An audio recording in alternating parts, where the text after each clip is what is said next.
আল্লাহ পাক আজকে আপনাকে হয়তো 1 কোটি টাকা দিয়েছেন, কালকে আল্লাহ না করুক 1000 টাকার জন্য মানুষের কাছে হাত পাততে বাধ্য করতে পারেন আল্লাহ পাক। এমনও কিন্তু দিন আসতে পারে, দিন সবার সবসময় সমান থাকে না। আজকে আপনার কাছে 1 কোটি টাকা আছে, কিছু মনে হচ্ছে না, কালকে কে জানে আল্লাহ না করুক যে 1000 টাকা কারো কাছে চাইতে হচ্ছে, 1000 টাকার জন্য ঠেকে গেছেন, হতে পারে না? তো রিজিককে মানুষ তাজিম না করলে রিজিক দূরে চলে যায়। দুটো বিষয় খেয়াল রাখবেন, দুটো বিষয়। এক হচ্ছে মাঝে মাঝে মনের মধ্যে কিছু আমল করার ইচ্ছা আসে না? মনে হলো যে আচ্ছা একটু 10টা আয়াত পড়ি, মনে হয় না মাঝে মাঝে এমন মনে হয় না? ওই সময় এই যে মনের মধ্যে যে এই ইরাদাটা জাগ্রত হওয়া, এটাকে আমরা বলি ওয়ারিদ। অন্য ভাষায় আপনি বলতে পারেন মেহমান। কি বলতে পারেন? এটা আল্লাহর পক্ষ থেকে আপনার কলবের মধ্যে মেহমান হিসেবে এসেছে।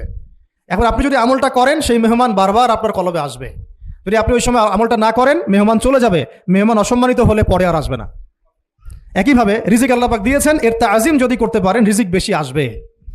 রিজিকে তাজিম সম্মান করতে না পারলে রিজিক আসবে না, বেশি কমে যাবে।